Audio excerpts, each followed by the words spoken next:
La Suisse et son passé. Enquête sur un pays et ses banques qui se sont appropriés pendant la guerre les biens de leurs clients déportés dans les camps de la mort. Les banques, tenues par la loi du secret, attirèrent des milliers de clients juifs. Les nazis en voulaient à leur vie, les banques suisses couraient après leur argent. Des milliards. La totalité de la fortune européenne allait vers la Suisse. C'était le seul endroit sûr pour placer son argent. Retour sur l'homme de fin, portrait d'une légende vivante, Jacques Mayol, l'inspirateur du Grand Bleu. Chaque jour, depuis 6 mois, Jacques nage avec Bimini et Stripe.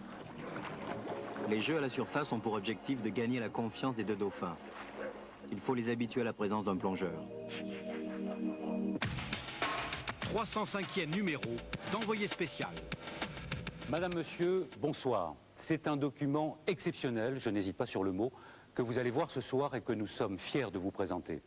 Un document qui s'insère dans la grande tradition des reportages historiques, comme Le Chagrin et la Pitié par exemple, qui plonge au cœur même d'une société, d'un pays, et qui dévoile des pratiques épouvantables. De quoi s'agit-il? De la Suisse, démocratie neutre, refuge des persécutés pendant la Deuxième Guerre mondiale. C'est en tout cas l'image que nous en avions il y a encore quelques mois. Aujourd'hui, les banques suisses sont accusées de s'être appropriées les biens de leurs clients morts en déportation. En outre, grâce à l'or vendu par les nazis, la Suisse a soutenu l'effort de guerre allemand à tel point que certains n'hésitent pas à affirmer que, sans l'aide de la Suisse, la Deuxième Guerre mondiale aurait pu être écourtée. Des accusations graves qui demandent des preuves. Le reportage que vous allez voir et qui a nécessité 1 an d'enquête en regorge. Encore un mot. Ce document a déjà soulevé une polémique en Suisse sur laquelle nous allons revenir tout à l'heure avec des invités à Berne et à Genève. Mais tout de suite, voici L'or des nazis, un reportage de Christopher Olgiati.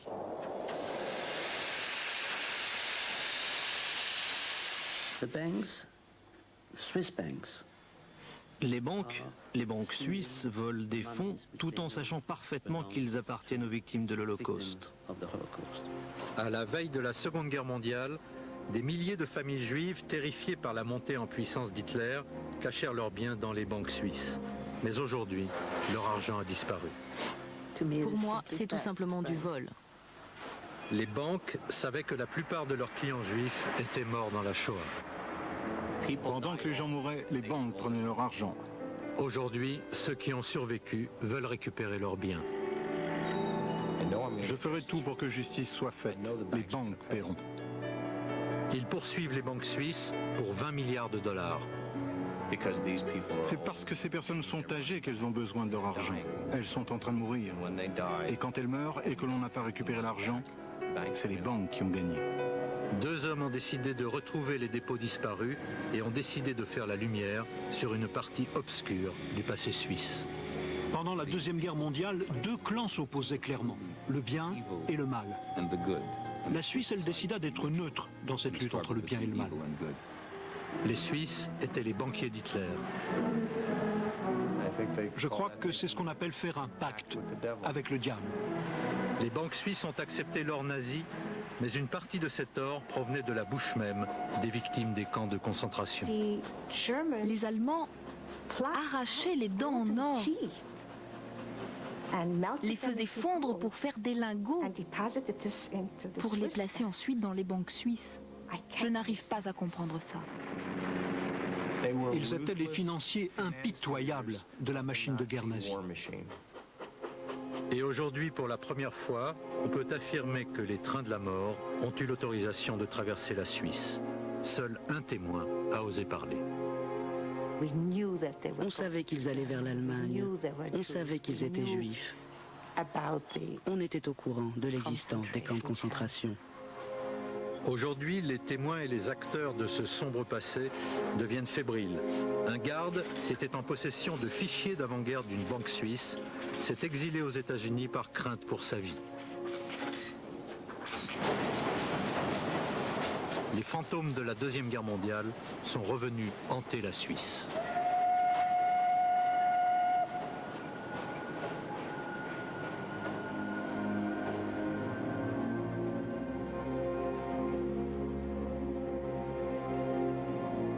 C'était dans les années 30, ils sont arrivés en Suisse par milliers, ils étaient juifs et ils avaient peur.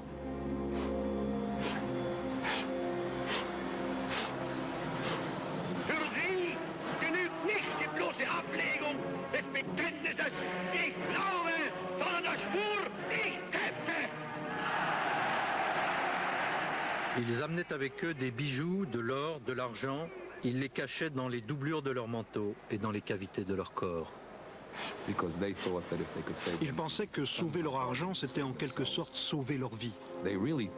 L'argent serait alors un moyen de négocier et d'acheter leur sécurité. En fait, un passeport pour la vie.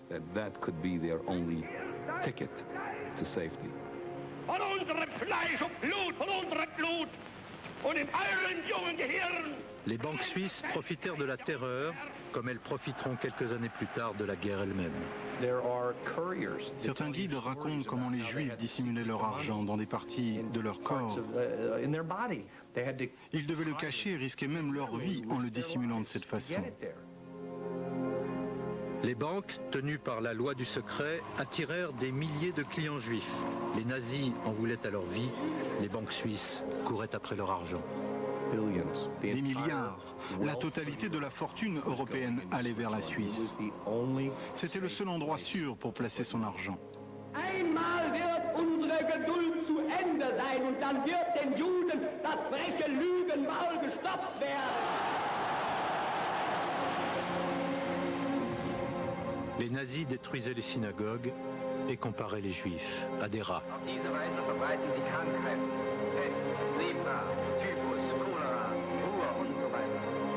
Selon les lois nazies, c'était un crime pour un juif de posséder un compte en banque. Néanmoins, il continuait à attirer cet argent. Eh bien, c'était risquer sa vie. Et si vous vous faisiez prendre, vous perdiez tout. En fait, vous perdiez la vie. Et ça, c'était certain.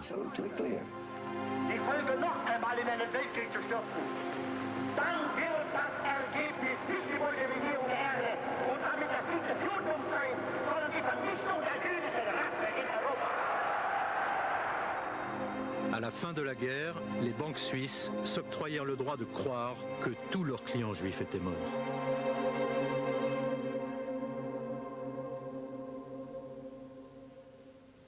Certains survivants de l'Holocauste ont passé leur vie entière à tenter de retrouver l'argent jadis placé dans les banques suisses. Ce que l'on a pris à ces gens si vulnérables en des temps si critiques, et ce pendant 50 ans, est tout bonnement un vol. Tout bonnement un vol.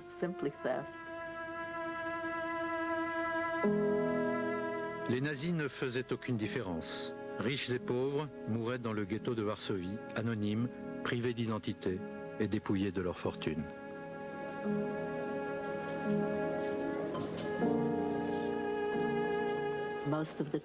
Je me souviens avoir passé le plus clair de mon temps caché dans un grenier à cause des rafles d'enfants qui avaient lieu constamment. Ces enfants juifs, qui ne constituaient pas une force de travail, n'étaient que des bouches inutiles qu'il fallait exterminer.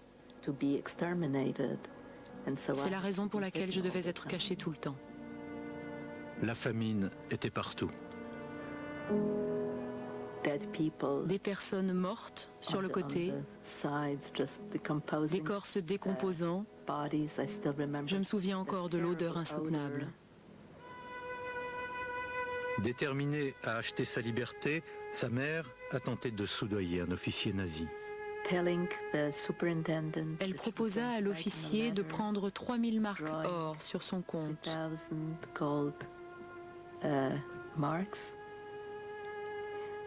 Aujourd'hui, je ne sais pas si elle a retiré cet argent. Ce que je sais, c'est qu'elle a été dénoncée et envoyée à Treblinka. D'où allait-elle retirer cet argent? D'une banque suisse. D'un compte en Suisse, c'est bien cela. À la mort de sa mère, elle fut sauvée du ghetto par une nourrice qui n'était pas juive.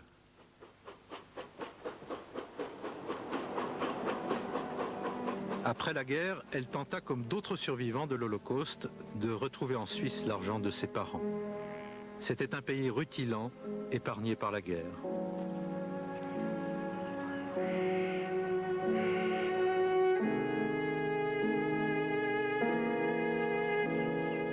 Le reste de l'Europe était en ruine. C'était la dernière chose que les banques pouvaient souhaiter. Des survivants de la Shoah, ruinés, revenaient réclamer leur argent. Les banquiers leur ont alors demandé des documents qu'ils savaient impossibles à produire. Des certificats de décès, vous savez. Ce qui est absurde et offensant. Assurément, ils étaient au courant de ce qui se passait. Ils ont vraiment demandé des certificats de décès? Oui, oui, absolument. Pour vos parents qui avaient été tués dans les camps. Elle repartit comme beaucoup d'autres, les mains vides. Il n'y avait réellement aucune trace de vos parents. Non, non. Absolument aucune. Partie en fumée.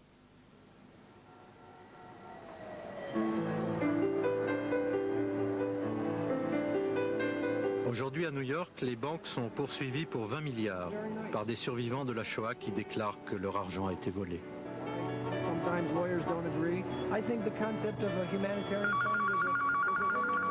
Tous les jours, des survivants appellent pour se joindre à la réclamation. Ma mère était issue d'une famille de 9 enfants. Elle est aujourd'hui la seule survivante. Tout a été effacé, complètement effacé. On sent encore une odeur, cette odeur qui sortait des cheminées des camps. Ils avaient simplement une paire de pinces et ils ont arraché d'un seul coup ces couronnes en or. On poursuit les banques pour 20 milliards de dollars. Cela représente moins que ce que les banques avaient en leur possession à la fin de la Deuxième Guerre mondiale. Plus l'affaire traînera, moins il restera de survivants à dédommager. Les gens meurent. Les dépositaires sont en train de mourir. Et les banques s'enrichissent parce qu'elles prennent l'argent de personnes décédées.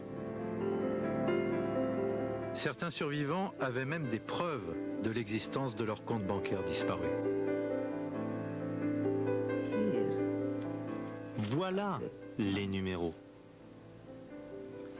Il y a 4 numéros. Il prétend que 18 000 francs suisses avaient été placés sur un compte, mais que l'argent a tout simplement disparu.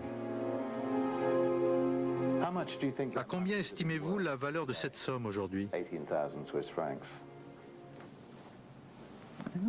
Je ne sais pas. $1 million? Les banquiers l'ont mise à la porte. Je ne sais même pas, ils m'ont dit, on est désolé, ils ne peuvent pas. Ils sont dans l'incapacité de revenir en arrière. Tellement d'années ont passé, 15, 20 ans. Non, ils ont tout détruit.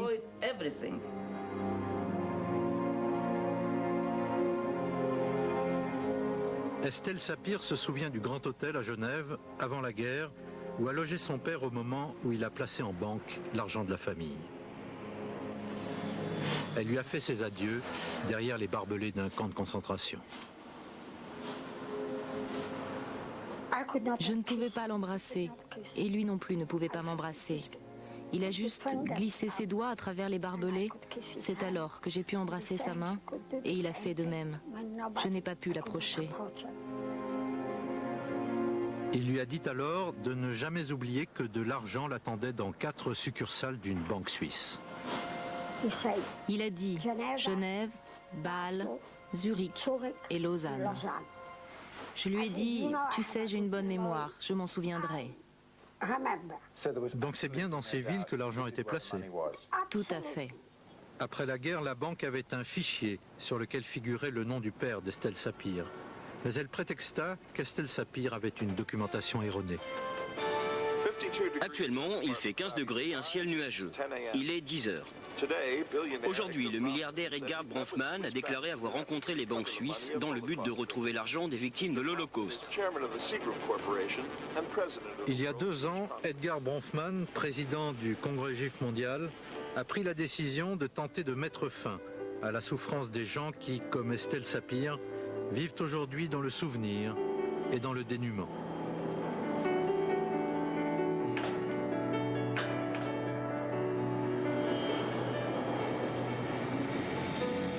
Bronfman est prêt à user de tout son pouvoir pour retrouver les millions qui ont disparu, on ne sait comment, des banques suisses.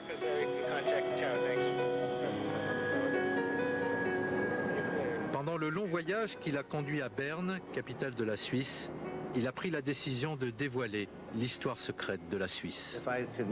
Si vous me permettez de parler vulgairement devant les caméras, nous sommes des fouteurs de merde.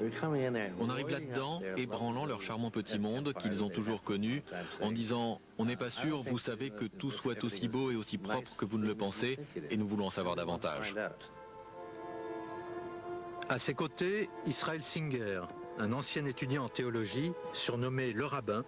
Ensemble, ils ont décidé d'affronter les banques suisses.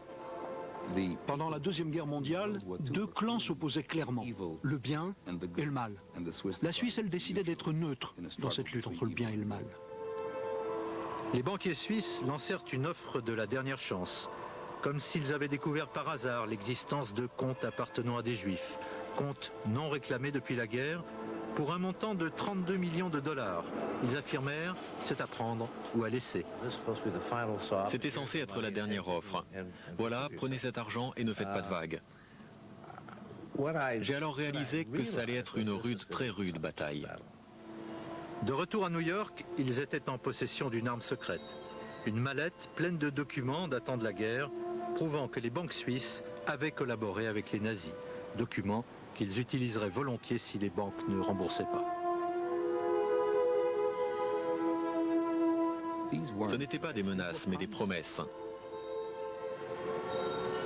Ce matin, le sommet se réunit pour prendre des décisions importantes, qui mettent en jeu plus que de l'argent, plus que des millions, plus que des dizaines de millions, et peut-être plus que des centaines de millions. Bronfman a appelé le sénateur Al D'Amato à New York. D'Amato était le président de la puissante commission des banques du Sénat. Pour les banquiers suisses et leurs précieuses succursales de Wall Street, c'était un cauchemar. D'Amato pouvait, s'il le souhaitait, porter un coup mortel à leur activité qui s'étendait au monde entier en appelant à la fermeture de ces succursales aux États-Unis. Ont-ils pris ces menaces au sérieux? Oui, je pense que oui. Il obtint du président Clinton l'ouverture des dossiers secrets de la Suisse datant de la guerre. Pour les banques, ne pas entendre parler de cette affaire, c'était une aubaine. Mais toute leur crainte allait devenir réalité. Le Congrès juif mondial a offert sa protection aux responsables de la sécurité d'une banque suisse, réfugiée aux États-Unis par crainte pour sa vie. Un soir, dans une banque de Zurich, Christopher Melly subtilisa des documents d'avant-guerre qui allaient être détruits illégalement, mais en toute impunité.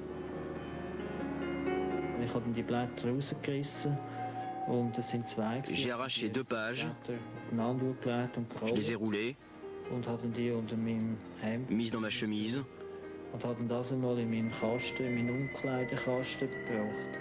et j'ai caché le tout dans un casier. Il était tombé sur des documents explosifs. En effet, ils pouvaient se révéler très compromettants, car ils prouvaient à quel point les banques suisses avaient été proches de l'Allemagne d'avant-guerre. L'ex-président suisse conteste les propos de Bronfman. Il l'accuse de vouloir détruire la puissance bancaire suisse. Il fit en sorte de m'accuser également de chantage et de vol de documents. C'était de la paranoïa pure et simple de croire qu'il y avait un complot pour détruire la Suisse et son système bancaire. Bien entendu, il n'y avait aucun complot.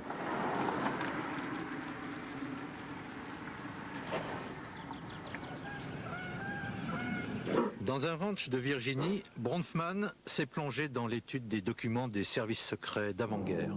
Selon lui, le manteau d'humanité, de démocratie, de pureté dont s'est drapée la Suisse était un mythe.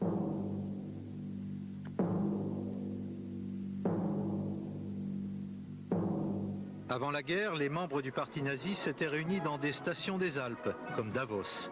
Ils avaient été autorisés à défiler dans les rues en uniforme. Le leader nazi en Suisse, tué par un juif, avait été enterré dans un grand cérémonial présidé par Hitler lui-même. Le parti nazi suisse avait été aussi antisémite que le parti nazi allemand. Le gouvernement suisse était parfaitement au courant de la condition des Juifs d'Allemagne. Dieses ostjüdische Untermenschentum hat seit jeher Westeuropa das internationale Verbrechergesindel geliefert. Avant la guerre, le gouvernement suisse affirma aux nazis qu'il était déterminé à empêcher ce qu'il appelait la judaïsation de la Suisse.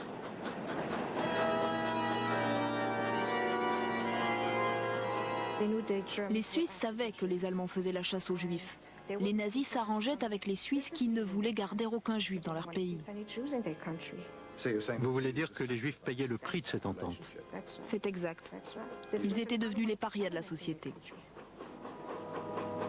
Les dossiers du ministère allemand des Affaires étrangères notent en 1938 que la Suisse est sérieusement prête à bloquer le flux de Juifs fuyant l'Allemagne. Pour les reconduire plus facilement à la frontière, la Suisse demanda même aux nazis de tamponner leur passeport de la lettre J pour juif. On devait avoir une photo qui montrait l'oreille gauche découverte. Ensuite, on prenait nos empreintes. C'était discriminatoire. Pour bon nombre, cela voulait dire qu'ils étaient renvoyés. C'était une véritable sentence de mort.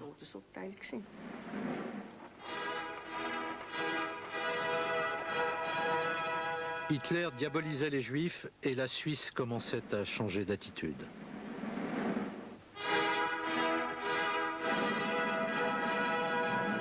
Cependant, certains dirigeants suisses avaient du mal à croire que leur pays se rallierait avec autant de naïveté et si peu de résistance aux thèses raciales d'Hitler. À l'époque et aujourd'hui encore, je considère cela comme un acte honteux, surtout venant d'un pays neutre. La guerre changea et corrompit la Suisse.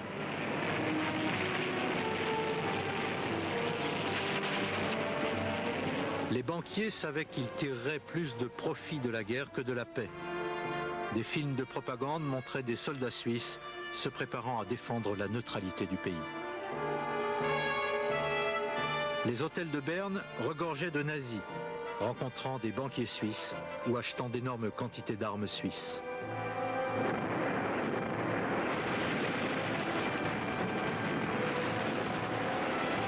La guerre déchirait l'Europe, mais enrichissait la Suisse.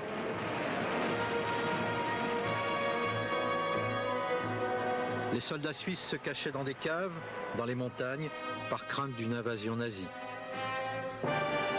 En même temps, les industries d'armement du pays, protégées des bombardements au titre de la neutralité suisse, faisaient des heures supplémentaires pour les nazis.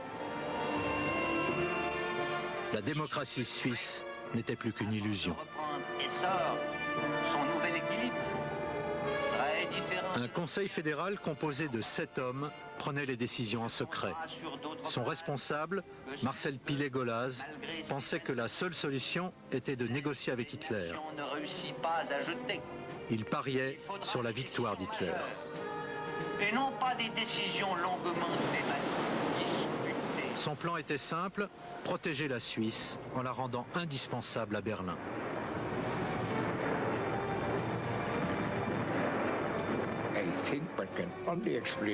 Son attitude s'explique par le fait qu'il pensait que la victoire de l'Allemagne serait loin d'être une catastrophe.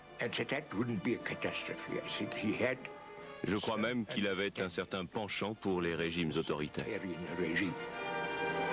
Il n'était pourtant pas nazi, mais il ne trouvait pas le régime hitlérien intolérable? Non, je ne pense pas.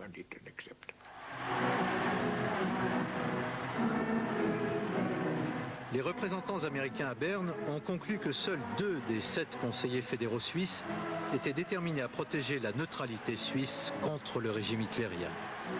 Ainsi commença une époque que beaucoup de Suisses perçurent comme un brillant revirement pour sauver leur pays, mais d'autres y voyaient simplement